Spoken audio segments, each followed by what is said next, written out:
Hi everyone, I'm Alex and I just wanted to come on and discuss a few of my symptoms that are leading to my diagnosis. I'm currently undiagnosed, apart from obviously my neurologist expressing her, not concerns, but her experience in to say that it's looking very much like MS, even from my first MRI. So first of all, I had a tingling in my jaw, a numbing sort of sensation, and I thought I'd slept funny. That happens. I thought it's just a bit odd, and it'll go. And it didn't, and I then had, over the course of the next couple of weeks, it sort of moved up my face. It was only half of my face, the right hand side, and it had moved up my face and was underneath like my eye socket. And it was my dad's birthday and lockdown was easing and we was allowed to see people outside again. And we had a little get together in my garden and we were talking about it, and I'd noticed, obviously I'd had that numbing sensation and it was tingly if I'd touch it. And I'd had a fall, but I'd thought it was down to the kids in and out of the pool. I hadn't really thought, oh, I've fallen over, with no real explanation. So I brushed that aside. I'm someone that will probably do that a lot. So if I've got a headache, it's probably because I haven't drunk enough or I'm hungry and I need to eat. Um, Very rarely do I jump to other conclusions. It's you haven't slept very well or something like that. So I was having a few symptoms. So obviously I had this numbness in my face that was now up to underneath my eye, that was probably getting worse over the course of sort of 2, 3 weeks. And I'd had this fall, and I'd constantly had headaches, but I'd just put them down to not drinking enough or not sleeping enough. So my mum said, I think you should go to the doctors. So we went, and the lady checked me over and said, can you walk in a straight line? Can you smile? And things, a load of things that she was checking. I think mainly due to a stroke type of assumption, because it was the right hand side of my face. However, I could still lift my arm and everything like that.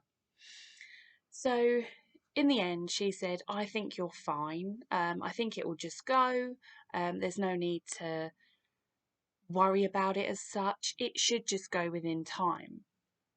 So I left and I reiterated all this to my mum, who was obviously a bit concerned.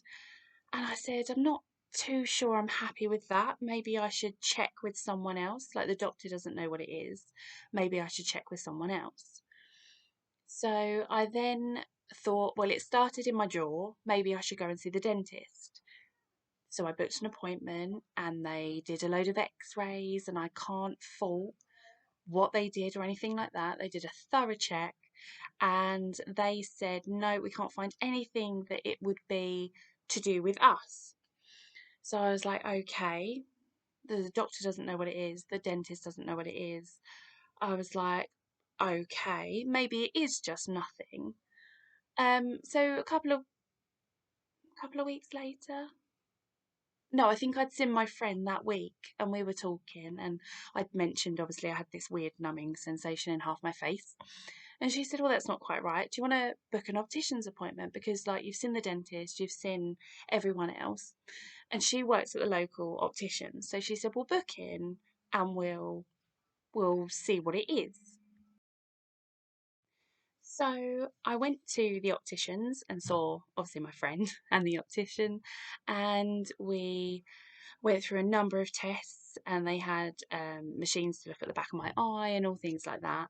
And I'm not sure if it was my friend pushing more, it probably was, with concern, but they referred me for rapid access to an eye specialist in the hospital, just to double check, obviously, what was going on and if there was something that needed addressing. So when I saw my friend at the optician, sorry, backtrack a little bit. When I saw my friend at the optician, she told me, how is it now? Is it getting any worse or anything like that? And by the time I'd seen her, I think it had been about a month or something, and it was now up in my hairline. So it was still just half my face, but now it was like up into my hairline. And apart from her getting concerned, I was then slightly concerned because it hadn't gone, and I was getting more headaches, and it just seemed like it definitely was connected, and it wasn't going anywhere. So it was quite concerning. And the more people I told, the more people got concerned. So, anyway, so we went forward for rapid access. That took about a month to come through the appointment. However, about 3 weeks in, I think it was, I'd started feeling worse. My balance was off completely. I hadn't fallen again, but I was very much, it looked like I was drunk. And it seemed like when I walked, everything was a bit blurry, and I'd had some double vision, which was very scary. Um, and almost as if your mind is playing tricks on you. And I realised suddenly that this was quite serious, and I'm definitely thinking now that there might be something wrong. So anyway, so about 3 weeks in, week before my rapid referral, I got a call from my friend just asking how I was, and I told her all of obviously what was going on. And she said, this really isn't right. I think we should go to A&E. And I said, no, no, no, my arm isn't falling off or anything like that. I'll be fine. Like, we'll wait the extra week, it will be fine. And she said, I'm really not happy. I think we should go. So I said, okay, fine. So we're down in Kent. So we went to Midway Hospital, and they turned to us and told me that I would be better at Maidstone Hospital because there was an eye specialist already there. So if it was to do with my eyes, they would be able to sort it out. So okay, fine. I we went to Maidstone, and we got to Maidstone, and they told us that the eye specialist only sees people via appointments. I don't know why Midway told you that, but that's not necessarily true. So I was like, oh, great, okay. However, my friend stepped in and she said, I really don't want you to dismiss her. I seriously think that there is something wrong, and I think that she needs some sort of neurological tests and scans or something, because I genuinely think there is something wrong. The gentleman obviously took her approach as quite serious and took me in, and I was given numerous amounts of tests, and I think after spending about 6 hours in A&E, I was done. And the CT had come back and they'd said that looks all fine, and my blood tests and things like that, and blah blah blah. And they said all of that looks fine. There's nothing we can really see. However, we're going to do an MRI, but our machine isn't currently working, so we're going to have to book you in for an appointment later on. So I said, okay, fine, that's fine, but do I get to go home now because I'm done, like with today? So they said, yeah, yeah, yeah, that's absolutely fine, you can go home. I had an appointment for an MRI in August, because this was all around sort of June time. So I then had an appointment for my MRI in August. And it wasn't until I was there in the machine that I was like, oh, this might be quite serious. Anyway, so the scan went on, and it took about 4 weeks again to get my results. So I then had a phone call consultation. It was during lockdown again. So we had a phone call consultation from a neurologist who then said, right, so from your brain MRI, we can see that there are some lesions, and the the mainstream of this is MS. And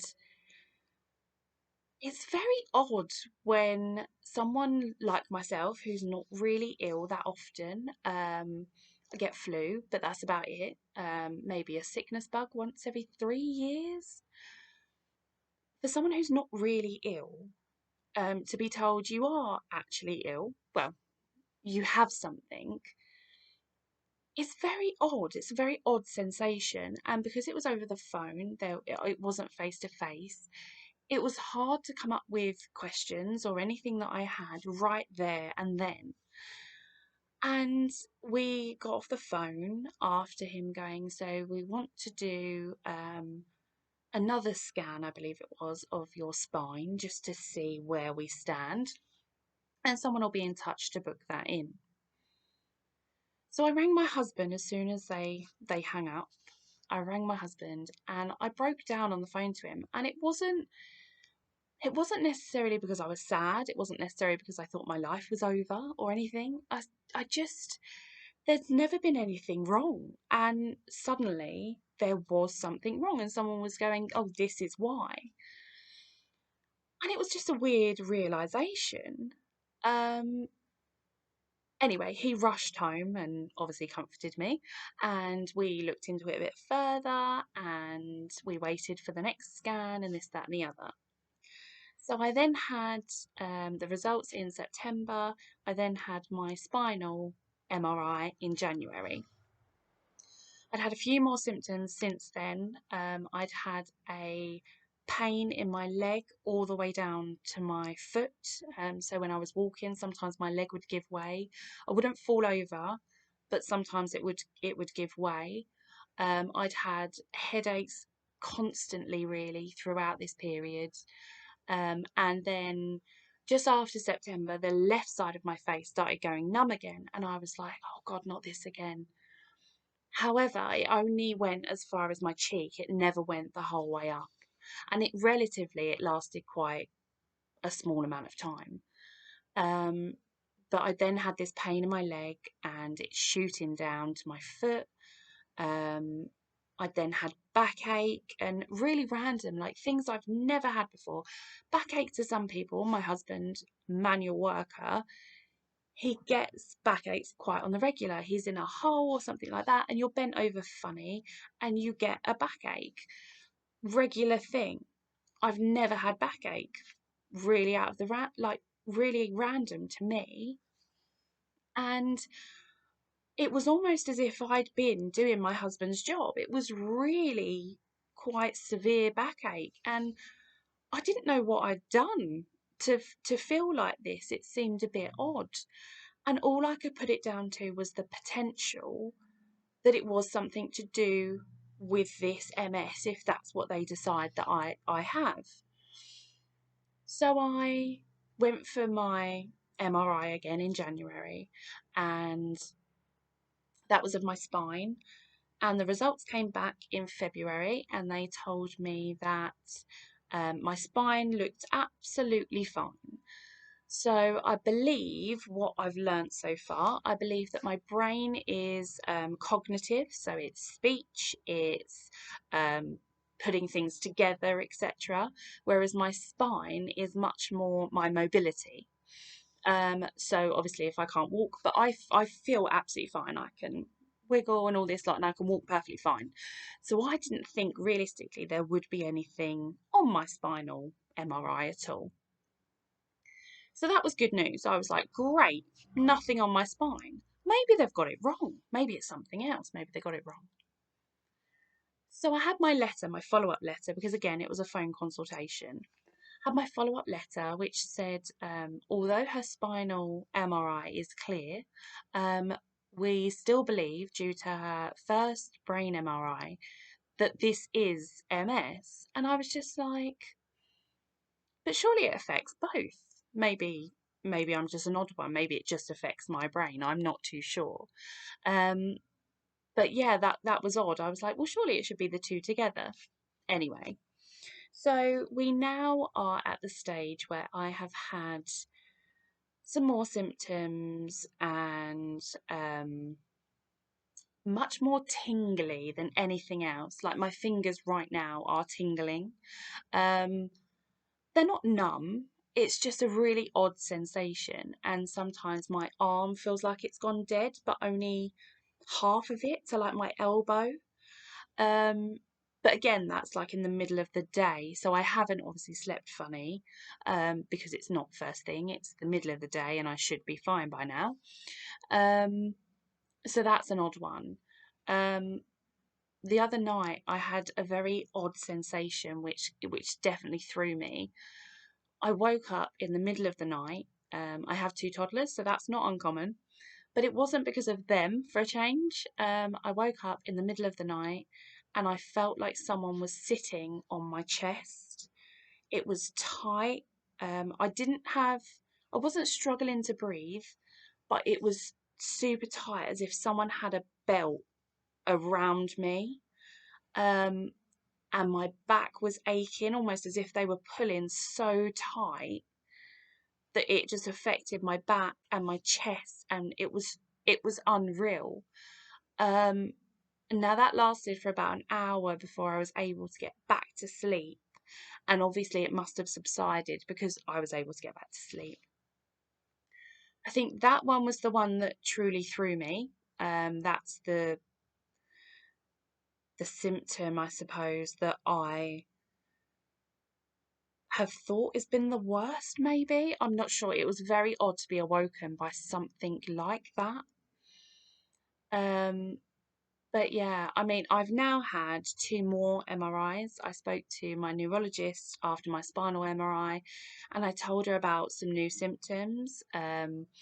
My speech is definitely one. I will say things that I don't know I've said.